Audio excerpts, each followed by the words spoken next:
Mumbai. The ISKCON Temple in Juhu was the pillar of our community there. My parents have been involved in that for many years before I was even born. And going to that temple was a part of our family ritual. Every Sunday we would go to that temple.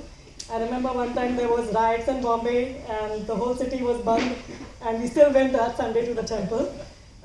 That's fake. That's your father. That was my dad. No, we went, and they said the temple is closed, you can go back home. And that was the foundation of my faith. It really gave me a really strong foundation for faith in Krishna.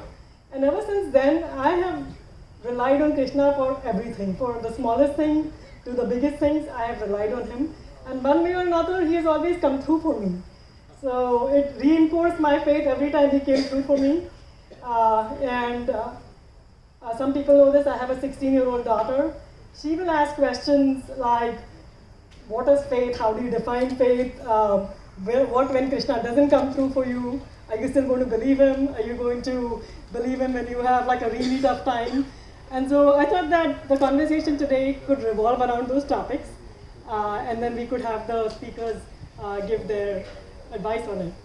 So I wanted to invite some friends from the community and the Naperville residents in the audience. I want to invite Sunil Shahji first. Sunil Bhai is here. Okay. Okay. Maybe they will come back. I want to invite Shweta Baid to the stage. Shweta recently got elected as alderman in the 10th Congressional District of Aurora. Close friend. Welcome, Shweta.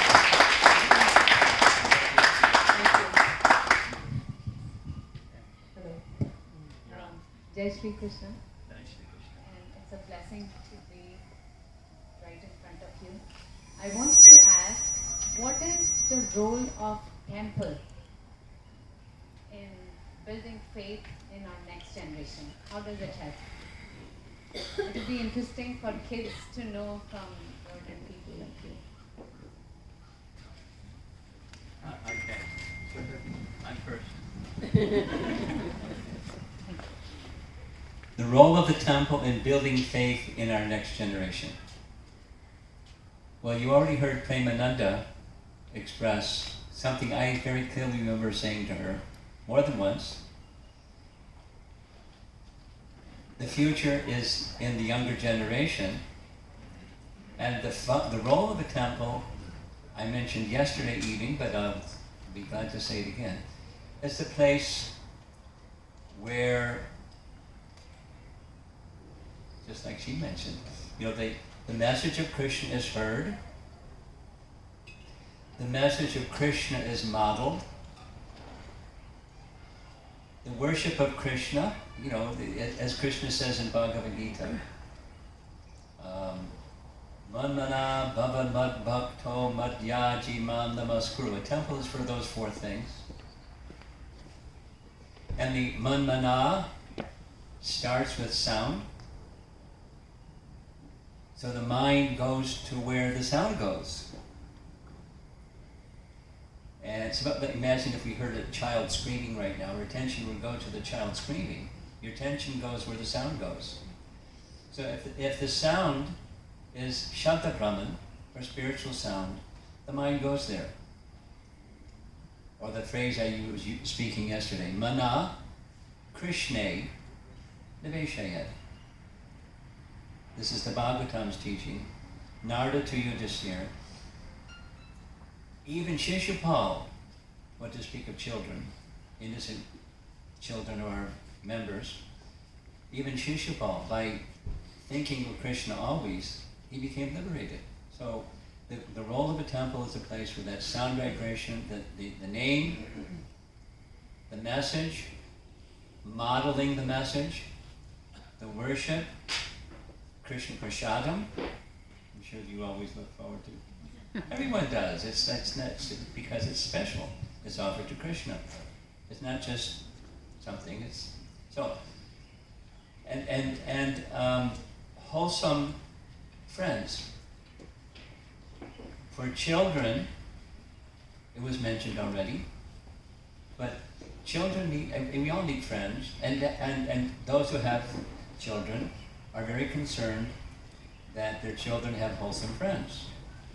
Because the opposite, a good child in unwholesome association can become bad. Everyone knows that. Yeah. And so we want wholesome friends for our children. And so how do we get wholesome friends for our children in addition to our own children being wholesome? It's a community where wholesomeness is the way of life. And then it's dependent upon the adults, the members, to model it, to hear it, and to not just wear it on the outside, but carry it on the inside. So a temple is for that purpose, for our communities, because the community isn't just the adults. So what's being done, I'll just share something. It was a rule, Premananda will vouch for this. It was a rule, whenever we had home visits, you can't just have a class upstairs and the kids go running around, bouncing around, doing whatever they do. There was another person, or two or three, that would be with the kids and handhold with the kids and give lessons. They prepare lessons. It was fun. And it turned out that the kids would bring the parents because the kids were having such a good time in the gatherings with wholesome other kids, not just bouncing around, watching and playing and this thing and that thing. So it's a center for congregating, coming together. In one more point is loving relationships. This is in Prabhupada's writings. The purpose of our temples is loving relationships. So how many people are there today that feel lonely? It's an epidemic. In the UK, there's a ministry of loneliness. It's a ministry of the government because there's so much medical expense for people that have problems, emotional problems due to feelings of loneliness. So it saves them money to have a ministry. So children are no exception and adults are no exception. But how to have loving relationships, meaningful loving relationships. Not easy in this modern age. It's not easy. Technology takes it away. Meaningful loving exchanges are taken away by excessive technology. So technology has its purpose. Here we've got a microphone and a projector and technology, wires running across the floor. We're using technology, but in a sensible way. And how to use technology in a sensible way, children need to see it and experience it and feel loving relationships, not the distraction kind. Now, I've said too much because we've got a lot of other questions, I'm sure. But you hit one of my buttons. Thank you, Prabhuji. I want to invite you to stage Sonal Bhai. Sonal Bhai is another individual who needs no introduction. He's been the pillar of our Chicago Indian community for a very long time, founder of the Federation of Indian Associations. Wow, you're the founder. And today I also want to invite Nilkart is the co-founder of the Federation of Indian Associations. He's also the last president. We had the current president, Gurmeet Singh Dalwan, present here also. So, question. Firstly, feel so blessed in the divine presence of Holy Masters, both of you, and also the place where we, in a very short time we'll be witnessing the very beautiful and exquisite temple. Guruji, my question is, what is the importance? I think you spoke about that importance of temple, importance of guru in one's life, and also can one have like a multiple gurus? Let me say something. This gentleman here was one of the co-authors of a course called the ISKCON Disciple Course. So he knows that topic inside and out. He's really on the hot seat now. It's called raising the bar to... Can I make a quick reflection on Maharaj's earlier question and come back to this? I just want to add one element. I have 3 grandchildren, and I think among the community, the same thing in our community in Washington, D.C., I see a lot. A question that is nagging for parents, but I think sometimes in our larger community is a fearful question, is why? Why do we do this? And we see, maybe in India 100 years ago, you could just say, because that's what grandmother taught us. You can't say that to kids that are raised in America. Why do we do this? We just do it that way. Well, maybe till they're 11 or 12 or 13, but then they're not going to do it that way. So I think one of the very important functions of the temple is been emphasized many times from Shyam comments and Raj's comments, is also the culture of knowledge, so that we understand why do we do those things. We do those things, in terms of the functions and the cleanliness and the practices, because, how they help us spiritually and communally. So it's important to be able to tell our kids why we do those things. So that's one important function that we try to provide here, is that additional knowledge. Of course, coming from Krishna, from the Gita and from the Bhagavatam. So that's an important part too, that the temple helps us answer that why. So why Guru? Yes, and he's not even 14, he's 32 at least. So yes. Why Guru? And can we have multiple Gurus?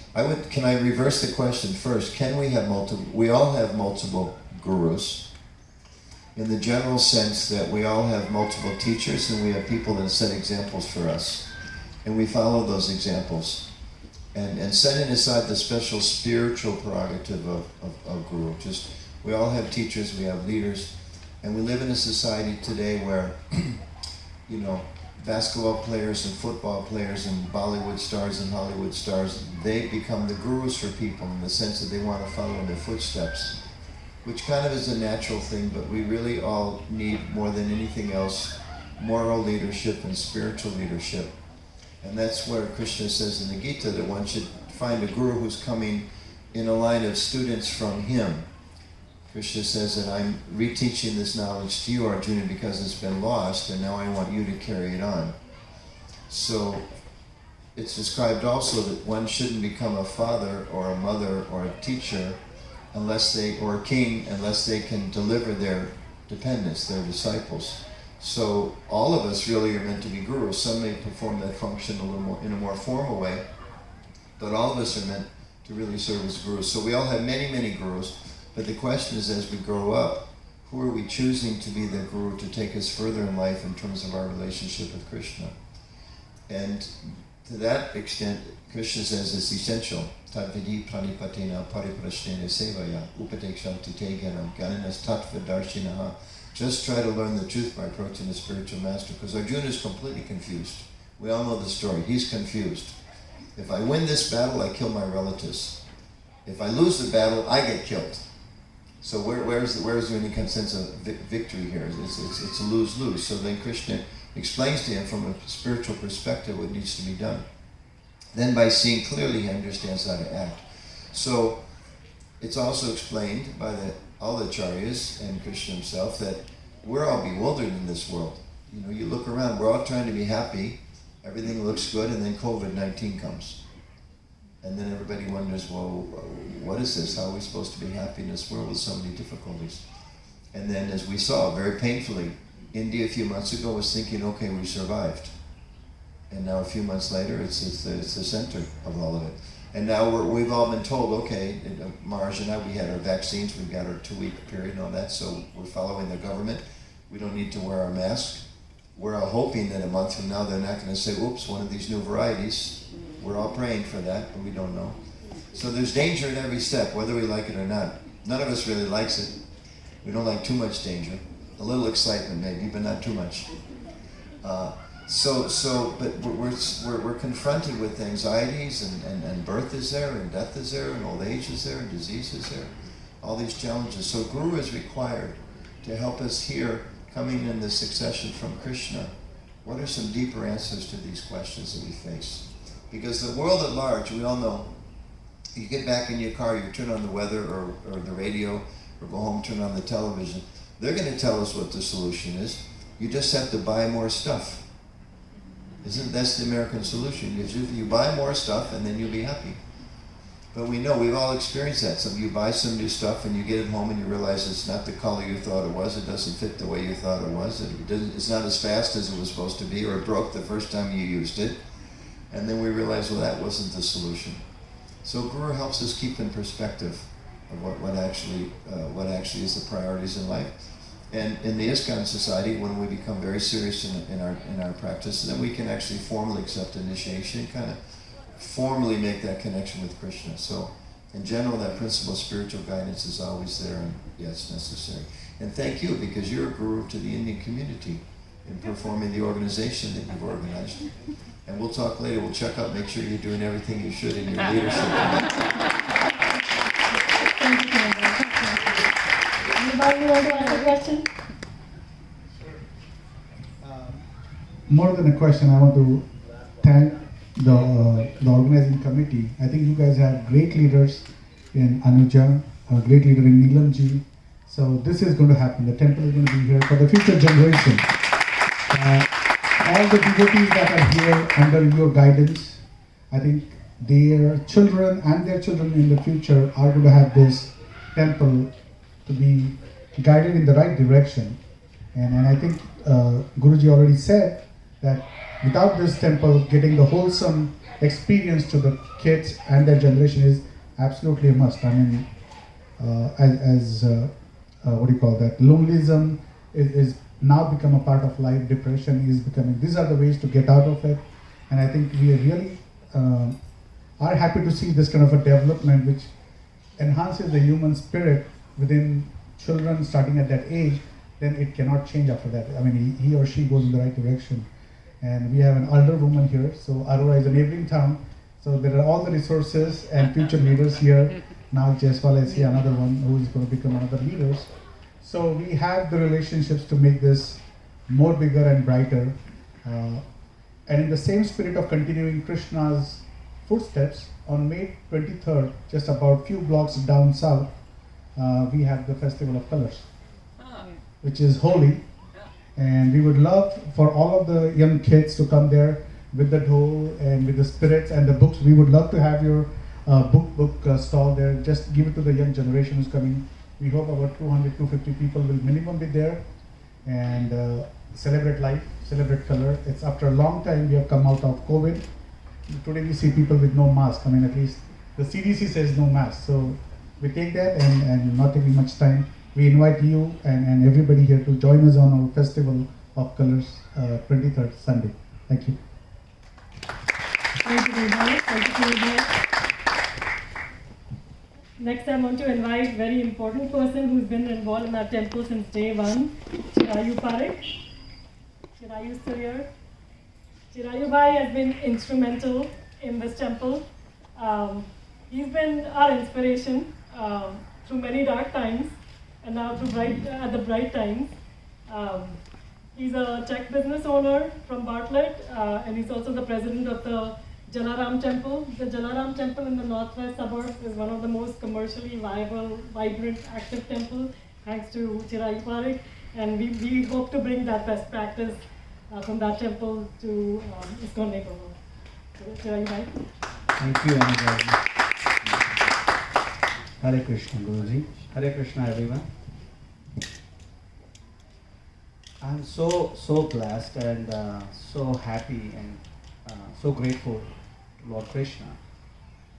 4 years ago, when I came here, amazing feeling I had it, and I was so proud. The temple's happening. It never comes to my mind that why one more temple. We need temple. It's essential for the society, for our future generations. And the vibes in this place is so much powerful. It's positive energy. I'm just telling from bottom of my heart. It's really nice. So without going further, my question, Prabhuji. I wonder, I've been to a lot of temples. Obviously, I'm part of one of the temple we built together as a whole team.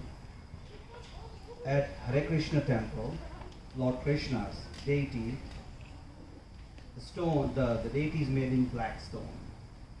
and I have seen like most of the Hare Krishna temples I've visited.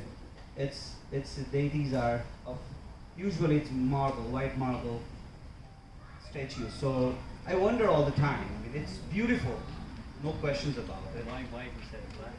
Right, and all the temples I've seen, Krishna's deity is in marble, white marble. So is there something mentioned in the scriptures? Or is it something which... so I always wonder, it was a question when, since childhood I used to go to Hare Krishna temple. Bombay was one of the temples I used to be there all the time, and it was amazing those days.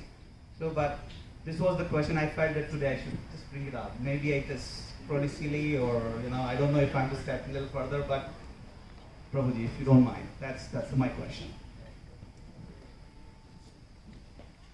Somebody else looks like they like the question. You want to add to the question? No, behind you. You want to add to that question?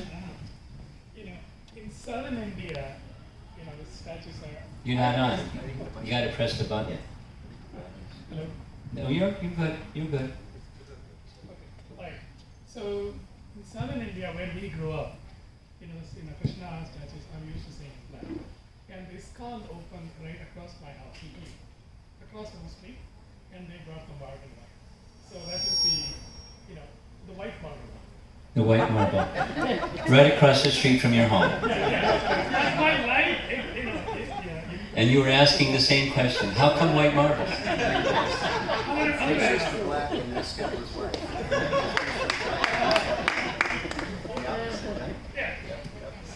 I missed it. Well, once upon a time I was a young man. 50 years ago, the temple that I became situated in was Radha Govinda Mandir, and Govinda is blackish, or black marble, and Radha is white. And then I started visiting in Chicago, and it's, Kishore is white. So the question that was just asked was asked by our spiritual master. Here's another one. I'll do a more difficult one. This one. So the more difficult one is, usually it's Radha Krishna, or Radha Govinda, Radha Shyamsundar. What's the deity's name in Juhu? Radha Rasa Bihari. Rasa Bihari. So it's Radha Rasa Bihari. And in Chicago, not only Krishna is white, but his name comes first. It's Kishore, Kishori. So somebody asked Prabhupada, how come Kishore, Kishori? He smiled and he said, Radharani is more beautiful. So her name comes second. What's his answer? Or here's another one. Who is more powerful, Krishna or Balaram? Because Bala means spiritual strength. So one might think Balaram is the embodiment of spiritual strength. But in the main deity in Vrindavan, I'll get to your why is Krishna white. I'm having fun. Balaram is leaning on Krishna's shoulder. So Prabhupada asked Giriraj Maharaj, it was in a car ride, and who is stronger? He said, Krishna is stronger because Balaram has to lean on him. Prabhupada turned around and smiled and said, you're right. Krishna is stronger, although Balaram is the source of all spiritual strength. But Krishna is the source of Balaram because he's leaning on him. So now, the white marble. Krishna can appear however he likes. And Krishna appears according to this is from scripture, because the question was, is there a scriptural basis? Not for deities that I'm aware of, but Krishna appears however he likes. Specifically, scripture says Krishna appears in the form of the bhakti within the heart of the bhakta. Now, if the Jaipur Murtiwalas make a deity in white marble or black marble, and someone is going to purchase deities, they'll be attracted to the white marble or the black marble deity, and whatever they're attracted to, that's what goes back and becomes installed on the altar. The installation of Radha Govinda was in Jaipur. The queen of Jaipur gifted those deities to Prabhupada. And the installation of Radha Govinda was right on a pandal stage in Jaipur, with the queen right there taking part. So that's the answer that Prabhupada gave. Krishna appears according to the desire. His form of Sham, or blackish form, is a transcendental Sham. And he appears according to the liking of his devotee. So if the devotee wants to see Sham and a white marble deity, they'll see Sham and a white marble deity. That was his answer. The particular question was, is there a scriptural reference? And I'll take you up on, I'll ask our deity worship ministers, is there a scriptural reference that authorizes a white deity of Krishna as opposed to a black deity of Krishna? And if I can find out, I'll send that information to Premananda, and she knows how to contact you, right? I'll search, I promise you. But I know what Prabhupada said at that time. Thank you, Prabhupada. Thank you. I just want to add a little fact here.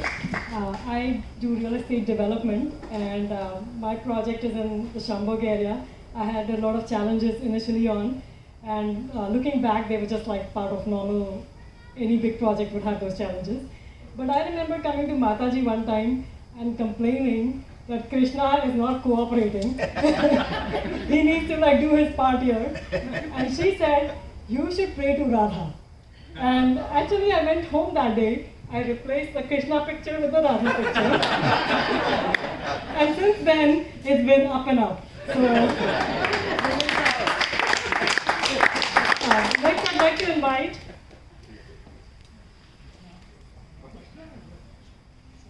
next I'd like to invite Sanjay ji and Anisha ji. Sanjay and Anisha Shah have been instrumental in our temple from the beginning. They are from the Arlington Heights area. They are business owners. Sanjay Bhai has a construction company, Shriji Builders, and they're also the owners of Arlington Rentals. I believe all of these tents are from Arlington Rentals. So, welcome Anisha ji.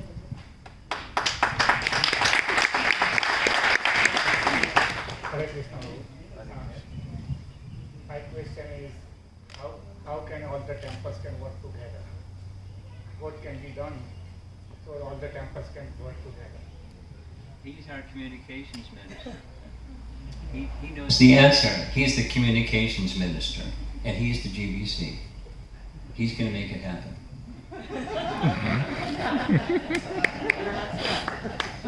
Raj is having a lot of fun here today. You notice how much fun he's having? I would say there's practical answers and there's philosophical answers to that question. And I think ideally it should start with a philosophical question, which is according to our Krishna conscious or our Vaishnava perspective, or the broader Vedic perspective. Every living entity is a part of the Supreme Brahman. We say the Supreme Personality of God. At Krishna, we're all connected spiritually. So these plants here, there's a life form there. There's a jiva there. And someone is following it in a particular sampradaya or another sampradaya. Even someone who's not spiritually inclined or religiously inclined, we all understand, they all have their relationship with Krishna. So as spiritually minded or as Krishna conscious people, we should try to see that just like you're an alder, do they say alderman or alderwoman? Alderman. They didn't put woman in yet? There is alder. You have to change that, yeah. They're planning to make it alder person. Alder person, very good, very good. So, Yeah, just like Marsha talking about the Queen, right? So you're one of the queens of Naperville. I just wanted to mention I am from Jaipur and I know the Queen. Oh, wonderful. I mean, she's no more now. Those of you that can't hear because it wasn't the mic, she's from Jaipur and she knows the Queen. She's no more now, but I went to her school. Yeah, went to her school. Yeah. Yeah. So there's that philosophical or that heartfelt perspective of seeing that, and this takes some development. I think the world is struggling today to try to learn how to work together, but we believe that it requires a purification of the consciousness, because we tend to see other people as competition, isn't it? You know, in the elections, you know, there's some people that, I'm sure you ran in very noble terms, but we know there's other people, political calling, they'll do anything to win. They'll nasty things and try to hurt your reputation and all that. So in our materialistic mentality, we see other people as competitors. In a spiritual perspective, we see that actually we're all part of the same Supreme Person. We're all brothers and sisters spiritually, and we have ultimately a shared purpose in mind. So I think when we have that viewpoint, that creates the undercurrent, the foundation for us. You're building. You know how important the foundation is. Yeah? If the foundation is wrong, you can go 30 stories, the most beautiful building ever built. It's not going to last. The ugly cement underground, really, the foundation is most important. So we have that spiritual foundation and that viewpoint, then we can actually cooperate. And then in practical ways with the different temples, I think it just, like you were mentioning, he's here, the Holy Festival. So to look for particular things that we can work on cooperatively.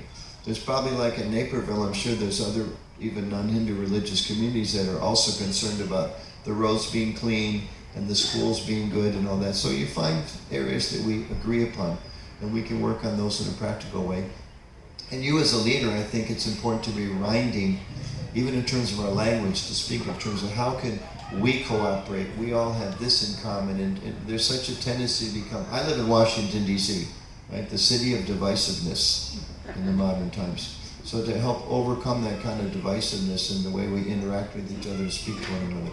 So again, look for practical things we can learn, we can work on in day-to-day things, and in a broader sense, to really cultivate that spiritual understanding that okay, you worship at this temple, you're worshiping in that temple, but we're all worshiping. And our for Vaishnavas, for those in our lineage, Bhaktivinoda Thakur, who was the three gurus back for us, he particularly emphasized that even when we go to a place of worship of another tradition, we should think actually my Krishna is being worshipped here. I don't understand it. You know, we hear some Christian hymns. We shouldn't think, oh, that's Christian, it has nothing to do with us. We should know they're trying to worship God with a different language and a different understanding, so we can appreciate that. Doesn't mean we don't minimize our commitment to our path, our understanding of Krishna, but we appreciate what they're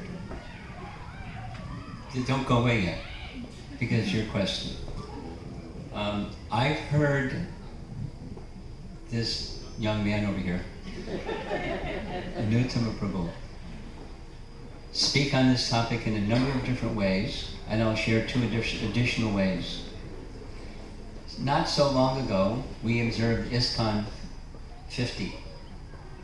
And his main theme for ISKCON 100 is now we have to become more mature, and we have to become more connected with others besides ourselves. Get outside of our space, we're established, and make connections with people who live a different life than we live, but make those connections and respectable interactions with them. That's a mature organization, and that will help us get to ISKCON 100. So you've got a good person sitting here to help you. And you know, and this second, this principle of cooperation, I would suggest you take that question you had and speak to the leadership here. And where are there some areas where different organizations can work cooperatively together, 2 or 3 times of the year, and do something that's a shared initiative. And when you start shoulder to shoulder with other people, what happens is relationships develop. You start to understand the wholesomeness and goodness of those other people. So that's a recommendation I would make. and it's already happened without, just one last thing. Because of the emphasis that ISKCON has in studying Bhagavad Gita and teaching children Bhagavad Gita, our devotees all over the country, because I travel, they've been invited to teach Bhagavad Gita to the children in this temple, that temple, another temple. They're not there to recruit followers, they're there to teach Bhagavad Gita. And it's a resource that ISKCON can share with others. And it's, people, when they understand that's the message, that Bhagavad Gita's message is our message, it's our shared message, then there's a sense of comfort and mutual assistance with one another. That's an area that I believe could be one of the starting points of doing things together. It's an idea. Follow up with it, because it'll help us become mature. Thank you, Hare Krishna. Thank you, Babaji.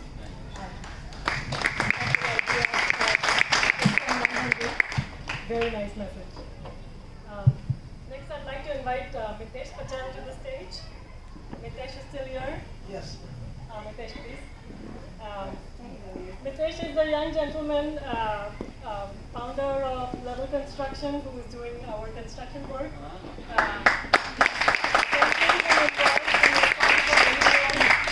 Been a major contributor of ISKCON also. You have a question? Thank you, Mangaji. Thank you, and nice to meet you guys. I'm honored to be doing this temple. I must have done some good things in life. So, my question is, what is the difference between religion and Sanatana Dharma? This is a philosophy question, that's for me. He's the practical person, I'm the philosophy person. I sit in a chair and talk philosophy, and he does stuff. You want the question to be repeated? Okay. The difference, what is the difference or similarity between religion and Sanatana Dharma? Yes. Okay. Sanatana Dharma is very clearly defined, and religion is quite undefined. Prabhupada would often speak about religion. The dictionary definition of religion is a type of faith.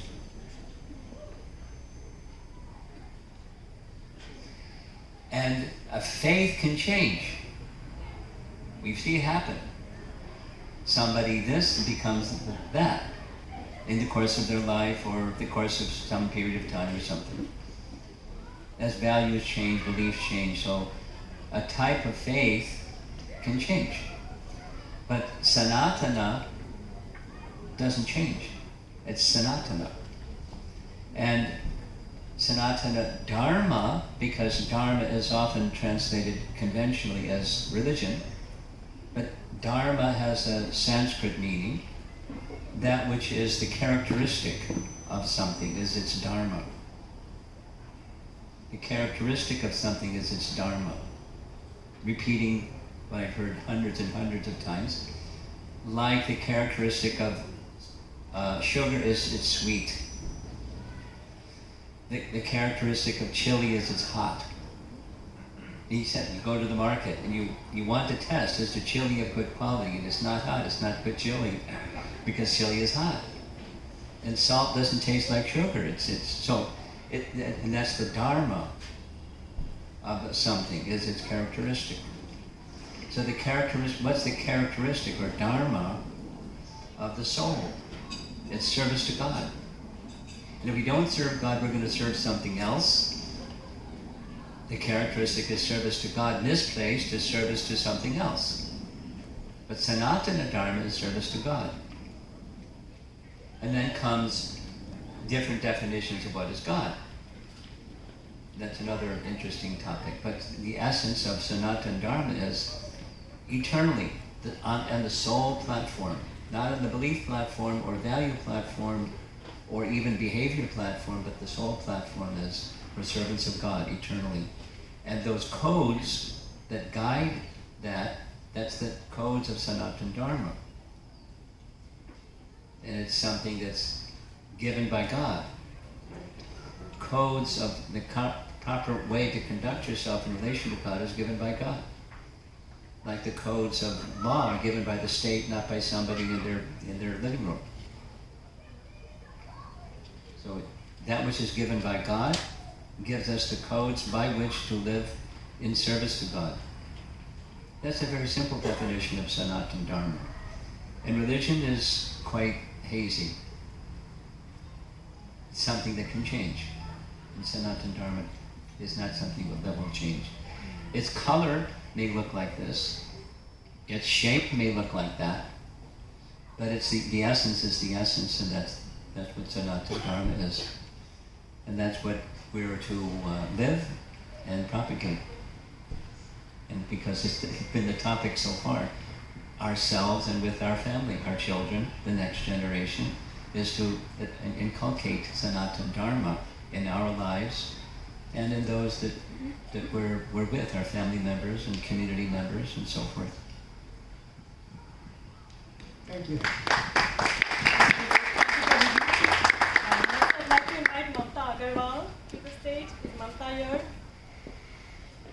She might have left. I'd like to invite Nag Jaiswal. Nag and Sheila Jaiswal are Naperville residents.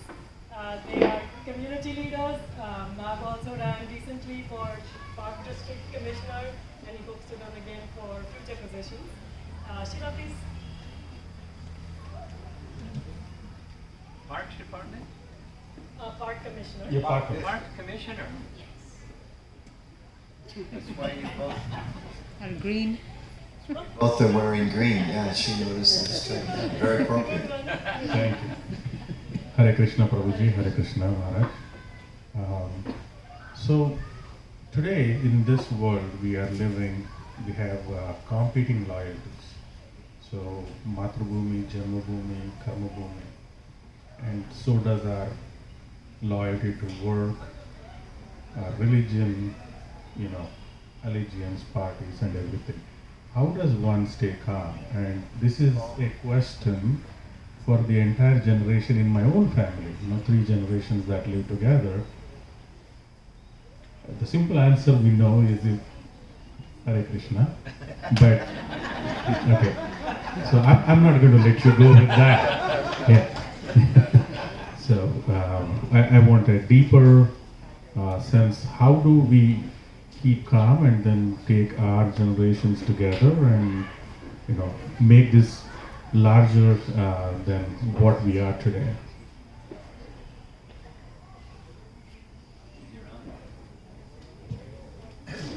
I have a beautiful framed quote from Srila Prabhupada in my home with some pictures of the Krishna deity in Denver, where I first became involved with ISKCON.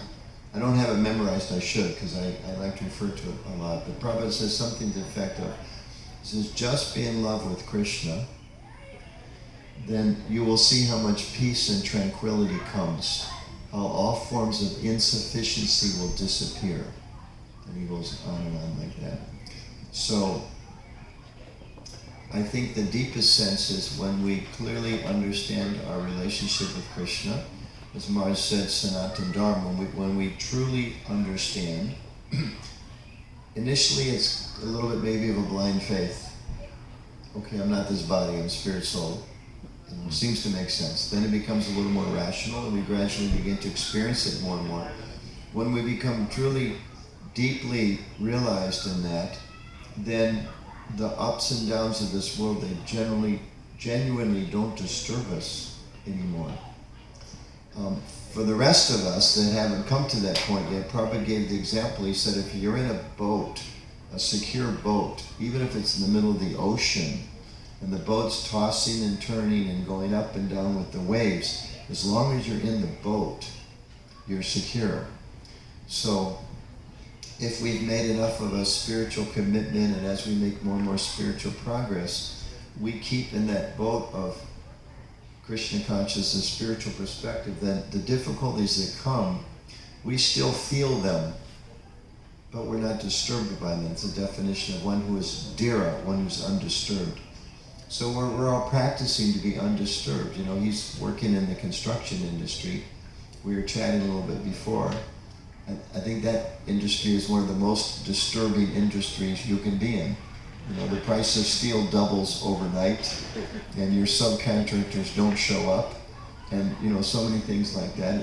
But in the ordinary world, probably a lot of your colleagues, from the pressure, they have to go out and drink after work, and they get angry and bitter. And you know, we can see by your standing here, you seem such a calm person, because he's got a spiritual foundation there.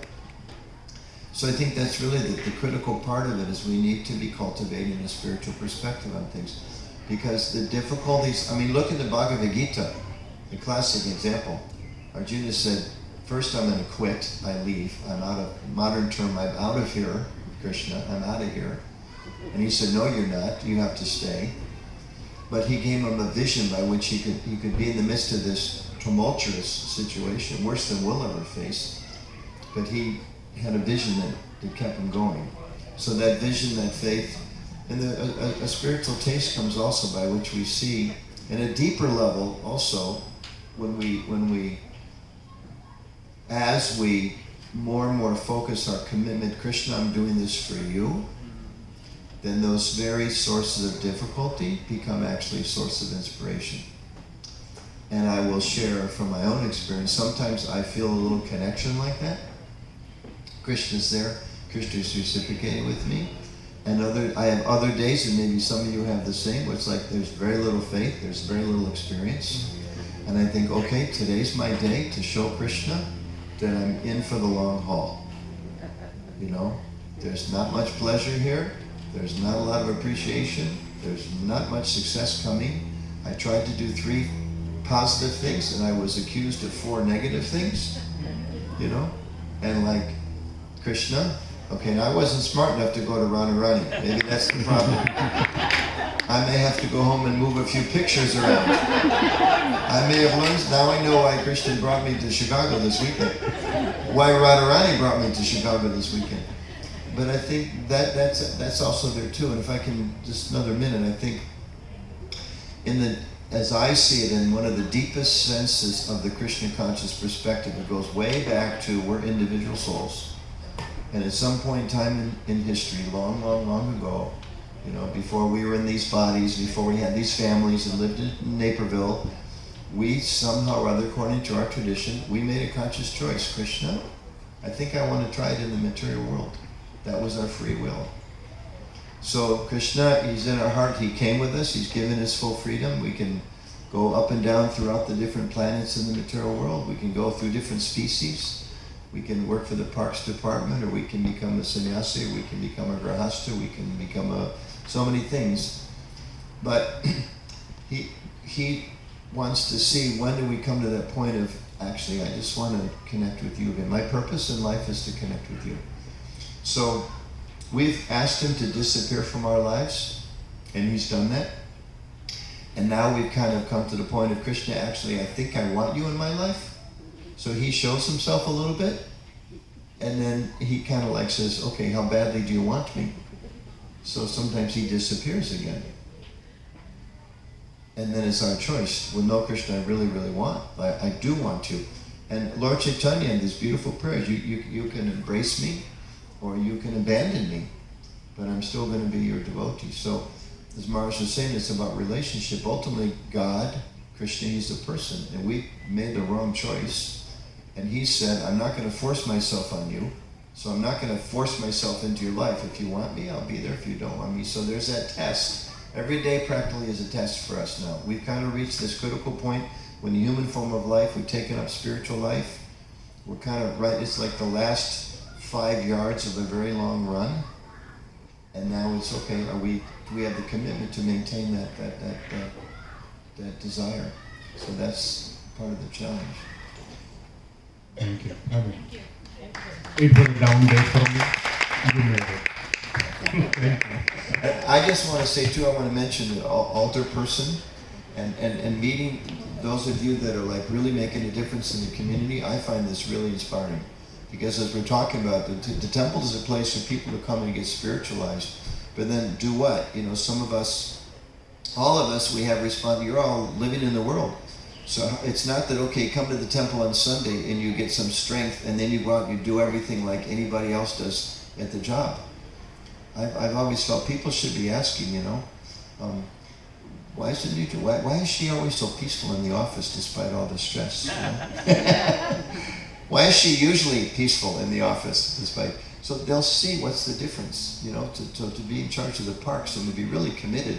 We want to make this a beautiful environment, not just so you have a job and to get the thing, but we want to make an environment, a sattvic environment that's going to help create a mood where people are going to think nature's so beautiful and who's created all of this, and etc. So it all can be connected and all used in Krishna service.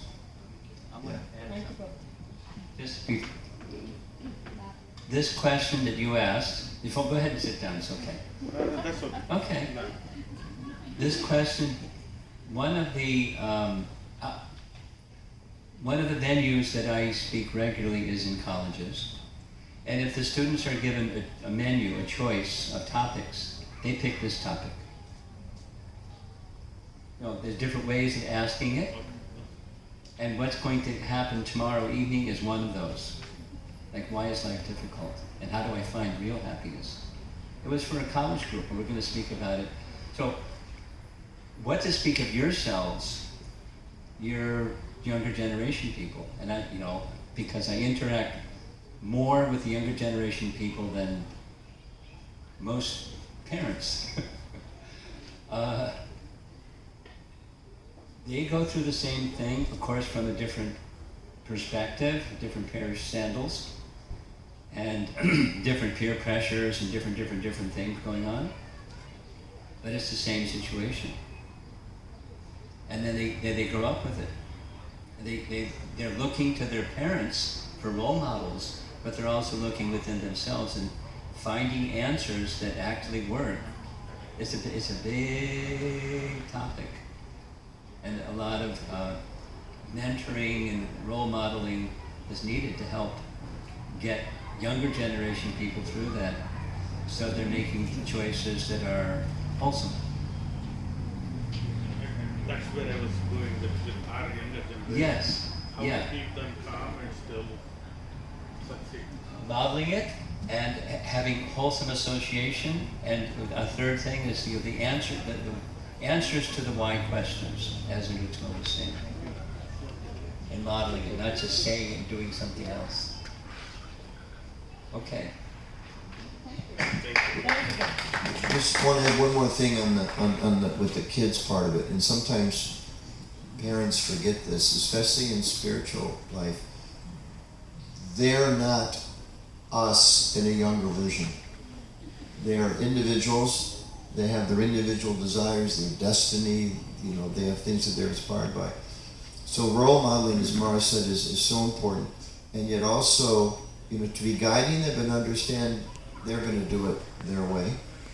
And I've seen situations, heartbreaking situations, families with young children, say 6, 7 years old. They bring them to the temple. They tell them, sit down and be quiet and listen to this lecture for 45 minutes. When, half the adults get up and walk outside to talk, but the 7-year-old can't. So when that 7-year-old, that becomes the samskara of their experience at the temple. So don't let that happen. It's important to bring the children, but the children have to have a positive experience of fun. Having fun in Krishna consciousness is a big part of spiritual life. Our bhakti yoga is all about having, Maharaj said, he's a sannyasi, he was saying, I'm having a lot of fun today. So having fun is an important thing also for children. We have different kind of fun than the younger ones have. But don't be afraid to let your children have fun, but Krishnaize it. Make it fun. Make it fun to come to the temple. And if it's not fun, become involved in the group that's organizing things for the kids and make sure that it is fun. I walked around here yesterday and I put the pressure on with Premananda. I said, okay, so where's the playground going to go? She showed me there's some grass over there. I said, well, you make sure that this is used for that, nothing else. Because if the kids don't have a place to play, they're going to be out in the parking lot and they're going to want to go home. So that's very, very important. Thank you. Thank you so much. I asked you questions. Is Madhu Uppalji here? Madhuji, please. Madhuji is a very active member of our community. She's been the president of the Punjab